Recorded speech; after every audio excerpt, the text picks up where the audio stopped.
얕은 욕조의 물이 속삭인 진실, 한 여성의 죽음에 얽힌 검은 비밀. 1992년 5월 24일 메모리얼 데이 연휴의 마지막 날이었던 일요일 저녁, 미시시피주 잭선시의 한적한 주택가에 내려앉은 평화로운 공기는 곧 깨질 운명이었다.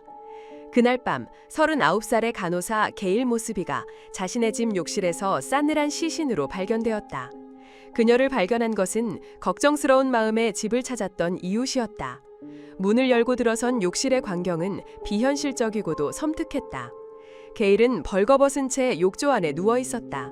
머리는 물속에 잠겨 있었고 두 다리는 욕조 밖으로 힘없이 늘어뜨려진 상태였다. 모든 정황은 명백한 익사, 스스로 목숨을 끊은 비극적인 사건을 가리키는 듯했다. 하지만 그곳에 도착한 첫 번째 경찰관의 눈에 무언가 이상한 점이 포착되었다.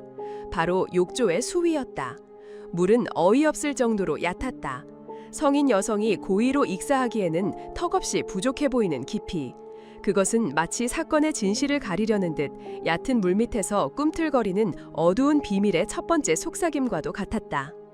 게일 모스비는 1986년 5년간의 결혼 생활을 끝으로 리처드 모스비와 이혼한 후 7살과 10살 된 두 아들을 홀로 키우고 있었다. 이혼 과정은 비교적 평화로웠고 양육권은 온전히 게일에게 주어졌다. 리처드는 주말마다 아이들을 데려가 돌보는 것으로 합의했다. 그녀는 헌신적인 어머니이자 유능한 간호사였다. 현장에서 발견된 한 권의 일기장은 그녀의 죽음을 자살로 몰고 가기에 충분한 단서를 제공했다. 일기에는 최근 여자친구와 헤어진 후 겪는 극심한 우울증과 상실감이 고스란히 담겨 있었다. 1990년대 초 보수적인 미시시피주에서 동성관계를 맺는다는 것은 사회적으로 용납받기 힘든 고독한 싸움이었다. 그녀의 정신적 고통은 충분히 깊어 보였고 이는 스스로 극단적인 선택을 할 만한 동기가 될 수 있었다. 초동 수사를 진행한 경찰들 역시 자살에 무게를 두는 분위기였다. 하지만 현장의 몇몇 노련한 경찰관들은 찜찜함을 떨치지 못했다. 앞서 언급된 얕은 욕조물 외에도 욕실 벽에 걸려있던 액자 유리가 깨져 있었다는 점이 마음에 걸렸다. 마치 누군가와 몸싸움을 벌인 흔적처럼 보였지만 그 외에 외부 침입이나 격렬한 다툼의 증거는 어디에도 없었다. 결정적으로 변사 사건을 담당한 검시관은 게일의 코에서 발견된 작은 긁힌 상처를 대수롭지 않게 여기고 공식적인 사망 원인은 자살로 인한 익사로 결론 내렸다. 이로써 게일의 죽음은 개인적인 비극으로 묻히는 듯했다. 하지만 게일의 가족들은 이 결론에 격렬하게 반발했다. 그들이 아는 게일은 결코 아이들을 두고 스스로 목숨을 끊을 사람이 아니었다. 가족들은 경찰에게 게일이 지난 4년간 전 남편 리처드와 그의 새 아내 데버러와 점점 더 악화되는 관계 속에서 극심한 스트레스를 받아왔다고 증언했다. 자살이라는 가면 뒤에 가족들은 분명 다른 무언가가 존재한다고 믿었다. 리처드 모스비는 게일과 이혼한 지 2년 후인 1988년 데버러와 재혼했다. 데버러 역시 재혼이었고 전 남편과의 사이에서 낳은 두 아이가 있었지만 그중 한 명은 유아 시절에 사망한 아픈 과거를 가지고 있었다. 리처드와 데버러는 결혼 후 딸 하나를 더 낳았다. 게일의 가족들의 경찰에 털어놓은 이야기는 데버러라는 인물의 어두운 면을 드러냈다. 증언에 따르면 데버러는 누군가 리처드의 과거 결혼 생활에 대해 언급하기만 해도 노골적으로 분노를 표출했으며 게일에 대해서는 병적인 수준의 적대감을 보였다. 그녀는 게일을 자신의 행복한 가정을 위협하는 과거의 망령으로 취급했다. 게일의 두 아들 역시 이 사실을 뒷받침했다. 아이들은 아버지 리처드와 새어머니 데버러가 항상 자신들의 딸을 최우선으로 여겼으며 데버러가 주도하여 부모님 사이의 양육비 및 양육권 분쟁을 끊임없이 일으켰다고 말했다. 데버러에게 게일과 그녀의 두 아들은 매달 보내야 하는 양육비 청구서이자 남편의 과거를 상기시키는 살아있는 증거였던 셈이다. 이러한 증오와 갈등은 분명 살인의 동기가 될 수 있었다. 하지만 증오심만으로는 누군가를 살인자로 단정할 수 없었다. 게일이 살해당했다는 구체적이고 물리적인 증거가 없는 한 수사관들은 가족들의 주장을 그저 감정적인 호소로 치부할 수밖에 없었다. 사건은 그렇게 미궁 속으로 빠져들었다. 게일이 사망한 지 4개월이 흘렀다. 사건은 사람들의 기억 속에서 잊혀가고 있었다. 바로 그때 FBI 사무실에 한 통의 전화가 걸려왔다. 전화를 건 사람은 데버러의 여동생인 비키 모데카이였다. 그녀의 목소리는 절박함으로 가득 차 있었다. 비키는 자신과 남편이 대마초 재배 사업에 연루되어 있으며 이로 인해 누군가에게 살해 위협을 받고 있다고 주장했다. 그녀는 FBI의 보호를 받는 조건으로 언니 데버러가 관련된 끔찍한 비밀을 폭로하겠다고 제안했다. 바로 게일 모스비의 죽음에 관한 진실이었다. FBI 요원들 앞에서 비키가 털어놓은 이야기는 충격 그 자체였다. 그녀의 증언에 따르면 데버러는 게일을 없애기 위해 빌리 레이 포드라는 이름의 청부 살인업자를 고용했다. 언니가 제게 말했어요. 게일을 처리해줄 사람이 필요해 라고요. 비키의 목소리는 떨리고 있었다. 비키가 묘사한 범행 당일의 상황은 소름 끼치도록 구체적이었다. 살인 청부를 받은 빌리는 먼저 리처드를 차에 태우고 게일의 집으로 향했다. 게일은 전 남편인 리처드 혼자 온 줄 알고 의심 없이 문을 열어주었다. 문이 열리는 순간 빌리가 게일을 덮쳤다. 이때 벽에 걸려있던 액자가 떨어지며 유리가 깨졌다. 그것이 경찰이 발견했던 미심쩍은 흔적의 정체였다. 빌리는 클로로포름 같은 마취제를 묻힌 천으로 게일의 입을 막아 의식을 잃게 한 뒤 그녀를 욕실로 끌고 가 욕조물에 머리를 쳐박아 익사시켰다. 범행 후 그들은 게일의 옷을 깔끔하게 접어 변기 뚜껑 위에 올려두고 마치 그녀가 스스로 목욕을 준비하다가 우울증으로 자살한 것처럼 현장을 조작했다. 비극적인 자살극의 각본은 그렇게 완성되었다. 비키의 증언이 너무나 구체적이었기에 FBI는 신빙성이 있다고 판단했다. 수사관들이 빌리 레이 포드의 전과를 조회하자 놀라운 사실이 드러났다. 그는 과거 살인 미수 혐의로 유죄 판결을 받았으나 항소심에서 판결이 뒤집힌 기록이 있었다.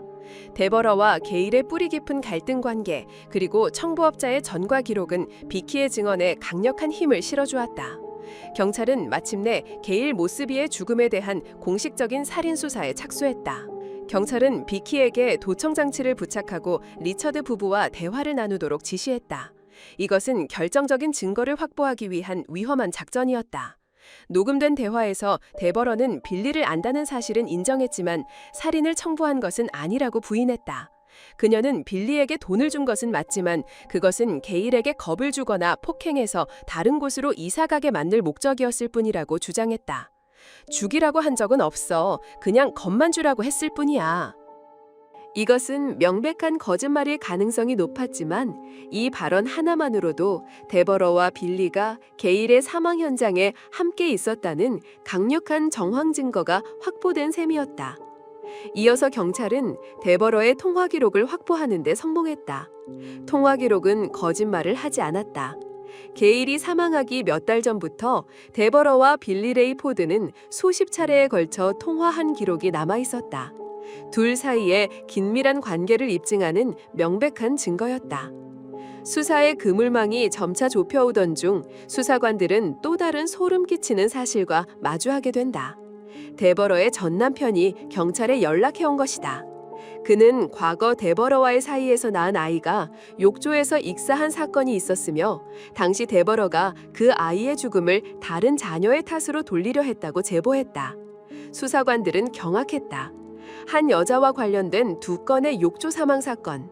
이 끔찍한 유사성은 결코 우연일 수 없었다. 리처드, 데버러, 그리고 빌리 레이 포드는 마침내 살인 공모 혐의로 기소되었다. 하지만 검찰이 이들을 법의 심판대에 세우는 과정은 순탄치 않았다. 가장 큰 걸림돌은 최초 사건을 담당했던 검시관이 게일의 사망 원인을 자살로 판결한 자신의 소견을 철회하지 않으려 한 것이었다. 공식적인 사망 원인이 살인이 아닌 자살로 되어 있는 한 살인죄를 입증하기는 매우 어려웠다. 게다가 게일은 부검 없이 매장된 상태였다. 검찰은 비키의 증언대로 게일의 시신에서 마취제 성분을 찾아내기 위해 시신 발굴을 결정했다. 하지만 너무 오랜 시간이 흐른 탓에 시신의 부패가 심각했고 결국 마취제 성분을 검출하는 데는 실패했다. 사건이 난관에 부딪혔을 때 법의학자 마이클 발렌 박사가 사건에 참여하면서 새로운 국면이 열렸다. 그는 사건 기록과 현장 사진을 면밀히 검토한 후 이 사건은 명백한 살인이라고 결론 내렸다. 그가 제시한 근거는 다음과 같았다. 코에 남은 긁힌 상처, 단순한 자살 시도에서는 나타나기 힘든 외부의 물리력에 의한 상처, 발목의 멍자국, 누군가에게 강제로 끌려갔을 가능성을 시사, 욕조 물에서 발견된 소량의 혈액, 격렬한 저항이 있었음을 암시, 결정적으로 자살하기에는 너무 얕은 욕조의 수위. 발렌 박사의 전문가 소견은 검찰에게 강력한 무기가 되었지만 여전히 최초 검시관은 자신의 판단을 고집했다. 1994년 10월 10일 3명의 피고인에 대한 재판이 시작되었다. 법정은 팽팽한 긴장감에 휩싸였다. 재판 과정에서 극적인 반전이 일어났다. 청부살인업자 빌리 레이 포드가 자신의 변호사를 통해 리처드와 데버러에게 불리한 증언을 하겠다고 선언한 것이다. 그는 모든 범죄의 주모자는 데버러라고 지목했다. 빌리는 법정에서 데버러가 자신에게 $5,000를 주며 게일의 살인을 청부했다고 상세히 증언했다. 리처드는 그저 아내인 데버러가 시키는 대로 따랐을 뿐 거의 꼭두각시나 다름없었다고 덧붙였다. 공범의 입에서 나온 이 증언은 데버러를 향한 올가미를 절정적으로 조였다. 결국 1995년 5월 압박감을 이기지 못한 리처드 모스비는 살인 혐의를 인정하고 유죄 협상에 응했다. 1995년 12월 마침내 데버러의 재판이 열렸다. 검찰은 데버러의 범행 동기를 2가지로 압축하여 배심원들을 설득했다. 첫째, 금전적 이득. 게일이 사라지면 매달 지급해야 하는 양육비 부담이 없어지고 게일의 2 아들에게 지급될 사회보장연금까지 자신이 관리할 수 있게 된다. 둘째, 순수한 증오심. 남편의 과거이자 자신의 현재를 위협하는 존재인 게일에 향한 병적인 증오가 그녀를 살인으로 이끌었다. 배심원단은 데버러의 죄를 인정했다. 그녀는 유죄 판결과 함께 종신형을 선고받았다. 빌리 레이 포드와 리처드 모스비는 복역 후 2021년에 가석방되었다. 사건의 주모자였던 데버러 역시 26년간의 수감 생활 끝에 석방되었다. 모든 재판이 끝난 후 최초의 자살로 결론 내렸던 검시관은 마침내 공식적인 사망 원인을 살인으로 변경했다. 얕은 욕조의 물이 처음 속삭였던 진실은 오랜 시간과 수많은 사람의 노력을 거쳐 마침내 공식적인 기록으로 새겨졌다.